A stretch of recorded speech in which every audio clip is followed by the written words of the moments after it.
Queridos, eu quero convidá-lo para que você abra a sua Bíblia, lá em Isaías capítulo 6, nós leremos do verso 1 até o verso 8, texto que nós estaremos meditando e compartilhando com você nessa noite. Diz o seguinte, a palavra do Senhor. No ano da morte do rei Uzias, eu vi o Senhor assentado sobre um alto e sublime trono, e as abas de suas vestes enchiam um templo. Os serafins estavam por cima dele, cada um tinha 6 asas, com 2 cobria o rosto, com 2 cobriam os seus pés e com 2 voava.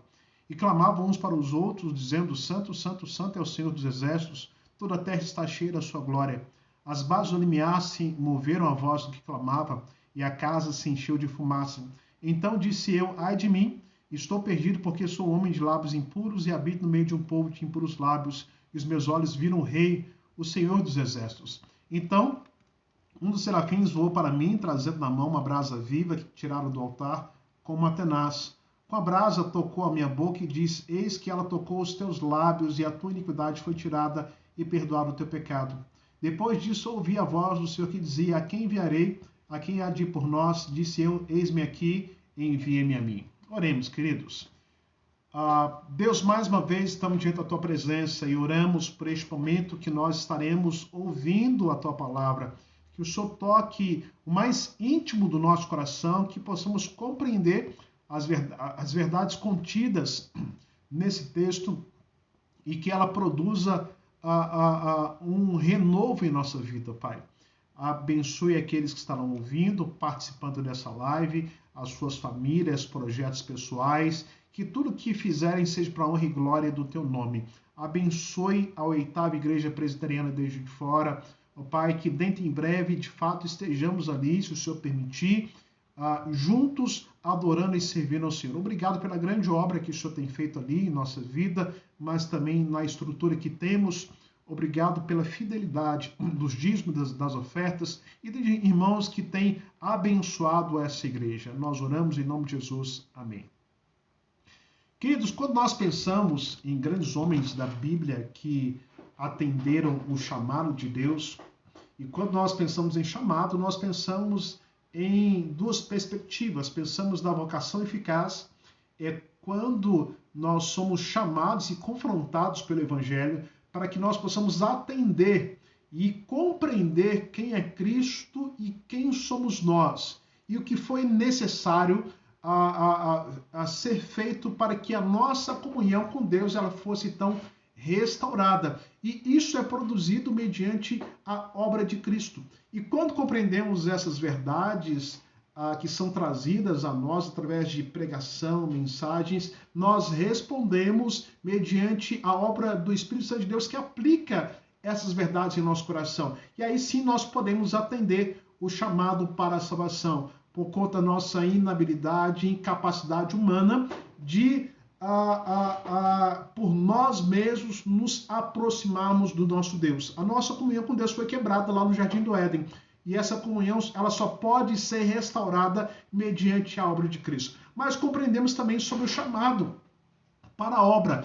Todo crente, todo cristão foi chamado para a salvação, mas foi chamado também para o serviço no reino, né? Todos nós temos dons, talentos que serão usados para que o reino de Deus seja glorificado através da nossa vida. E quando olhamos para o passado, nós iremos ver vários personagens que, quanto ao seu chamado, alguns titubearam ou tiveram medo diante de tamanha a responsabilidade que exigia da sua parte excelência para o ministério que havia sido confiado a eles. Lembramos de Jeremias. Jeremias, quando Deus o chama, ele declara: eu não passo de uma criança, então eu não posso atender esse chamado. A gente se lembra de Josué, que teve medo, que quando Moisés estava morto e ele tinha responsabilidade de conduzir o povo até a terra prometida, atravessar o Jordão e lembrar daquilo que Deus fez na vida de Moisés, e ele teria agora a responsabilidade de consumar aquele grande projeto e entrar na terra e tomar posse dessa terra. E ele teve medo, e Deus então encoraja para que ele compreenda o seu chamado, a sua vocação. A gente se lembra como Gideão, Jefité, Débora e tantos outros personagens, como Pedro, o próprio Paulo também, que compreenderam a magnitude e o grande privilégio que temos de servir a Deus, quando somos chamados para a salvação, mas também chamados para o serviço. E esse texto aqui, capítulo 6 de Isaías, embora o texto fala sobre a visão de Isaías quanto ao seu chamamento, na verdade, compreendemos que Isaías já era profeta aqui, visto que no capítulo 1, no verso 1, diz que visão de Isaías, filho de Amós, que ele teve a respeito de Judá e Jerusalém nos dias de Uzias, Jotão, Acás, Ezequias, rei de Judá. Alguns comentaristas vão dizer que, na verdade, esse texto trata de uma experiência mais extraordinária na vida de Isaías, né? Para que ele pudesse exercer o seu ministério com muito mais afinco e compreender as responsabilidades que Deus havia confiado a ele.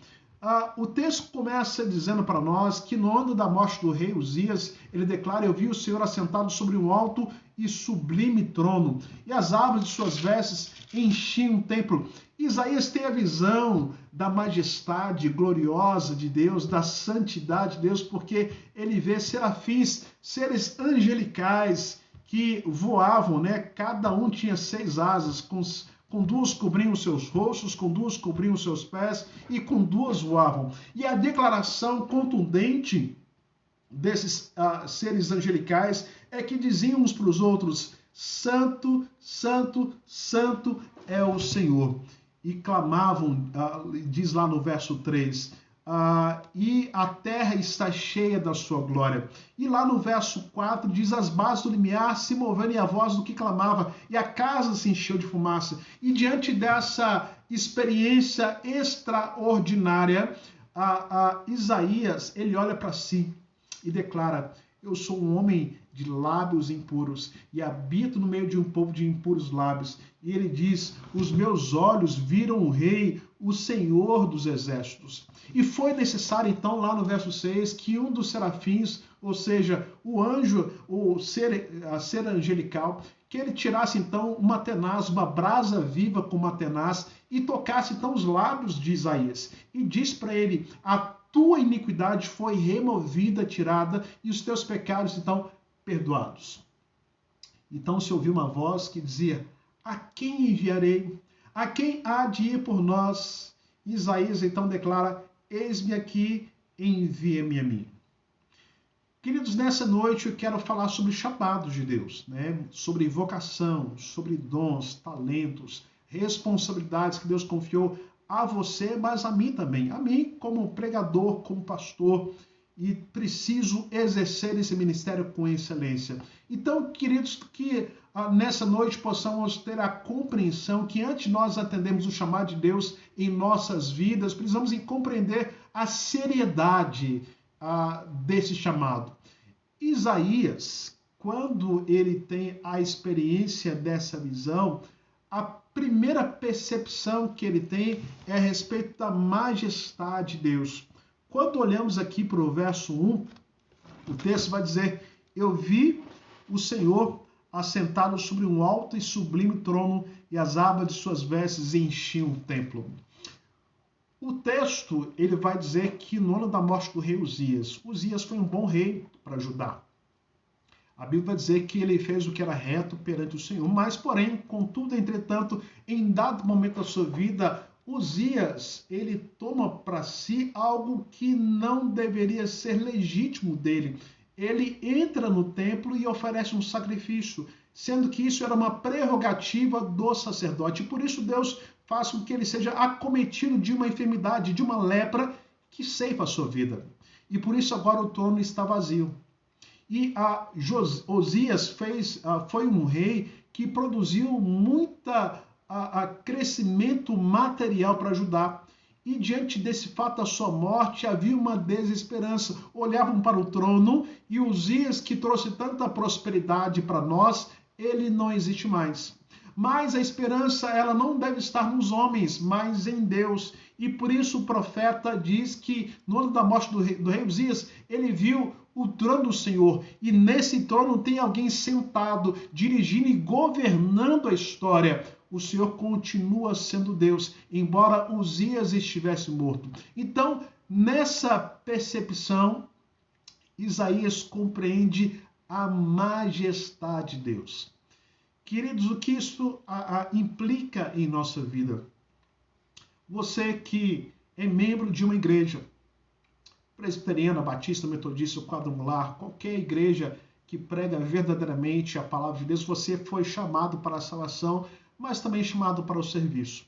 Mas você não pode exercer o seu chamado sem compreender que você está servindo a um Deus que é majestoso, que é o Criador de todas as coisas, que todas as coisas dependem dele. Nós não estamos servindo a qualquer pessoa, mas o Deus Criador e o Deus que necessita e deve receber toda a honra e toda a glória.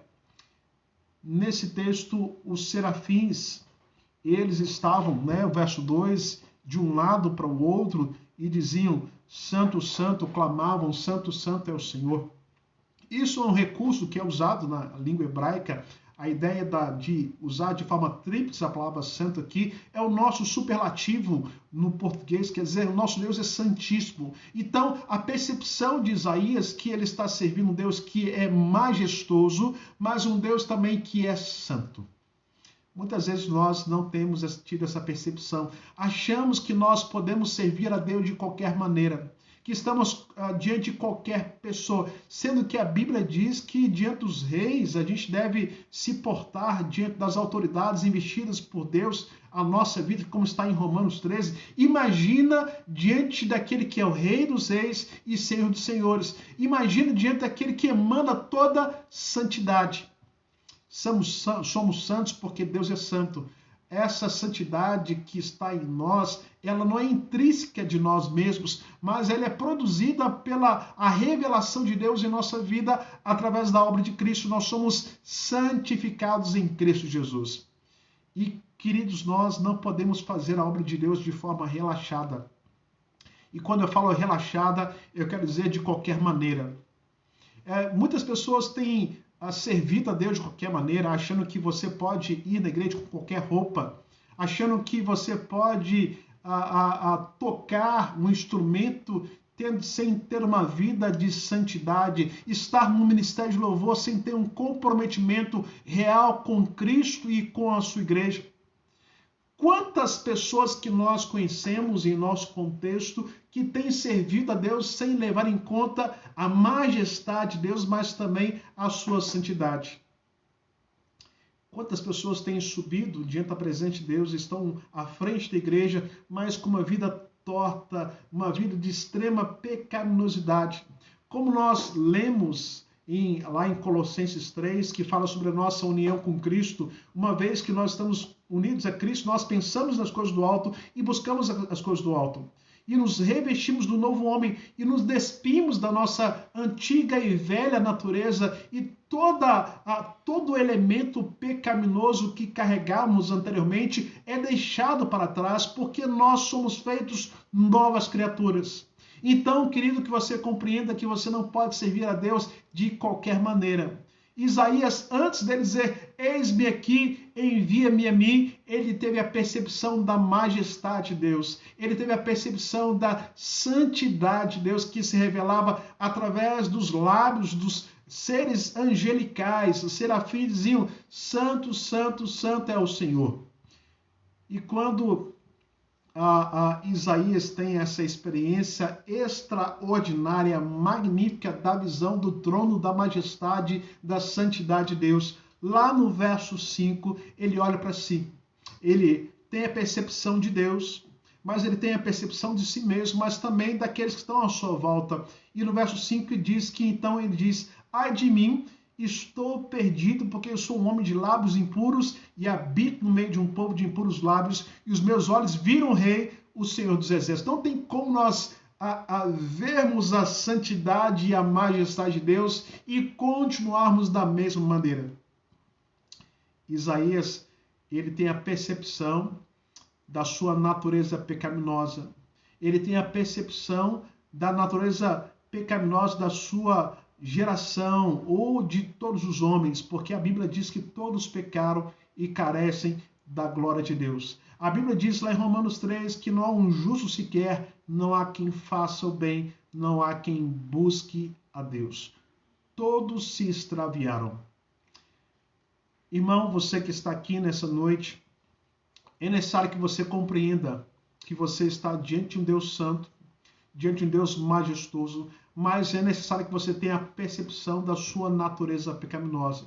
E essa natureza, ela nos inabilita, nos impossibilita de buscarmos a Deus, a não ser que Deus nos busque.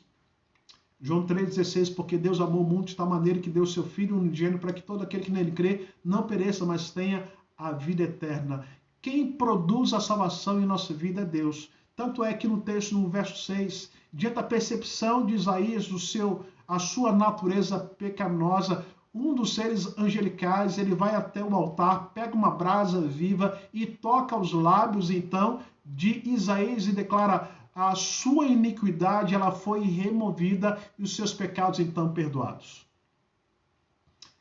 Isaías não poderia produzir essa purificação por si mesmo. Era necessário uma mão de fora, uma intervenção em sua vida. E quem pode fazer isso é somente Cristo. Se você não sabe, todos pecaram e todos carecem da glória de Deus.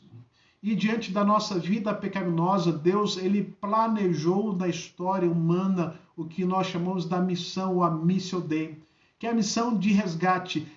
Se você gosta de filmes de aventura, de resgate, não existe história maior do que essa do resgate da humanidade através da obra de Cristo, que foi planejada lá no Jardim do Éden, quando Deus disse que ele enviaria da semente da mulher alguém que pisaria a cabeça da serpente. É o que nós chamamos de proto-evangelho, já anunciando a vitória contra o pecado, os seus efeitos e sobre a comunhão entre a humanidade e Deus sendo então restaurada mediante a obra de Cristo. E queridos, eu não conheço a sua história, não sei quais pecados você tem cometido em sua vida, mas eu sei que Cristo ele pode libertá-lo e purificá-lo. Eu sei que Cristo ele pode tirar toda a imundícia que escraviza você, né, diante dessa vida pecaminosa. Talvez você está preso ao adultério, à mentira, à imoralidade.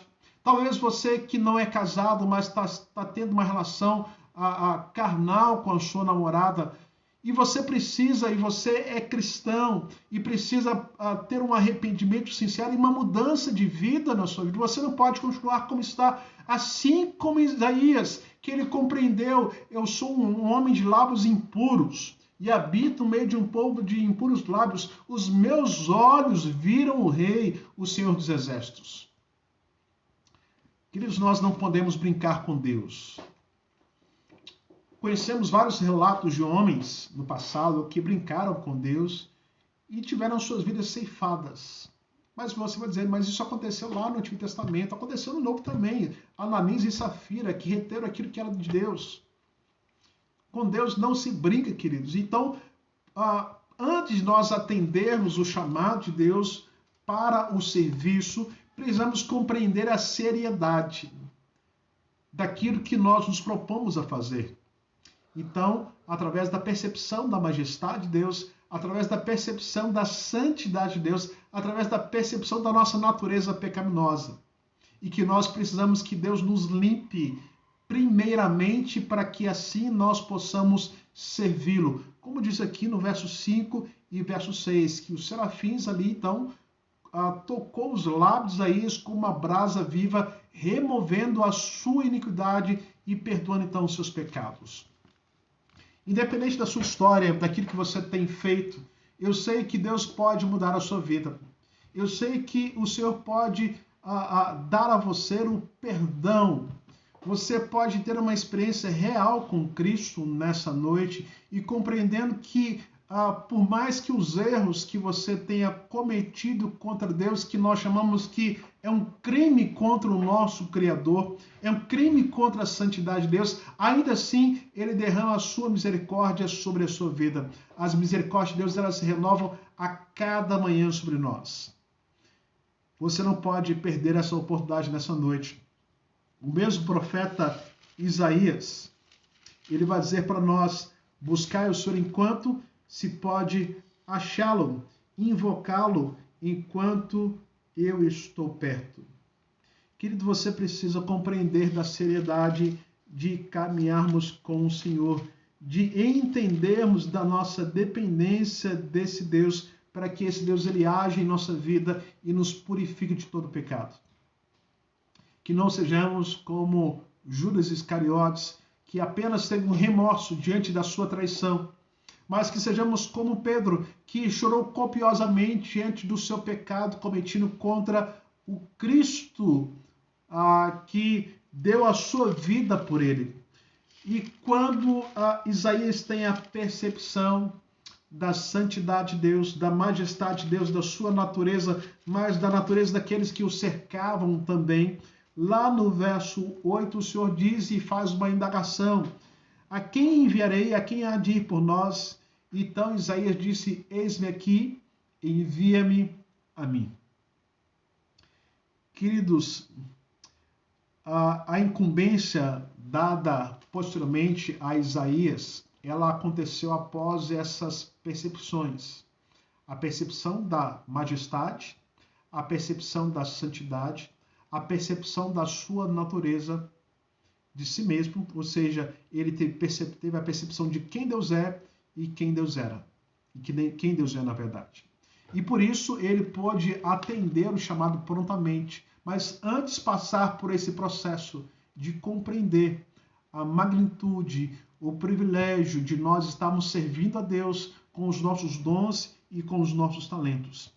E a partir do verso 9, o texto vai dizer, após ele se prontificar, então disse ele: vai e diz a esse povo: ouvi e não entendais, vede, mas não percebais.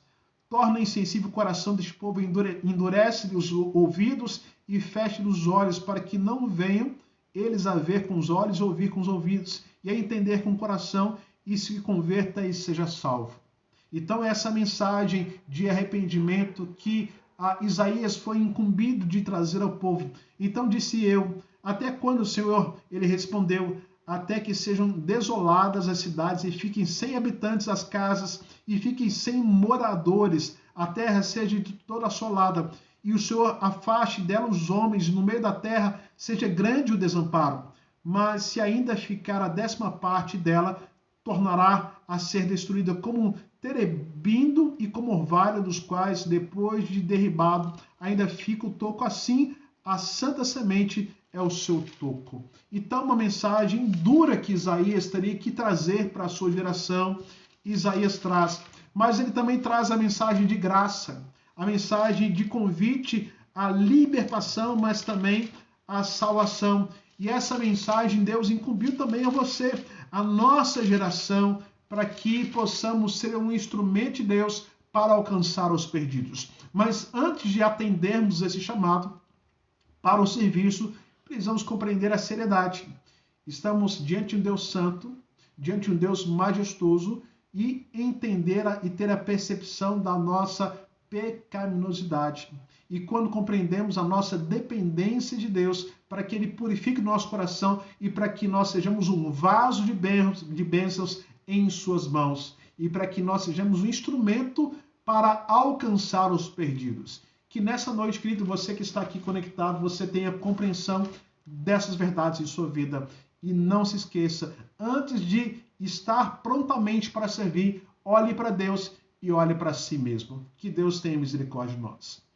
Pai, obrigado por essa noite em que nós ouvimos a Tua palavra. Obrigado porque nós podemos estar aqui diante da Sua presença e mais uma vez experimentar da Sua graça maravilhosa que é derramada sobre nossa vida. Abençoe cada um dos meus irmãos. Nós oramos em nome do Seu Filho amado Jesus. Amém. Que Deus te abençoe em nome de Jesus.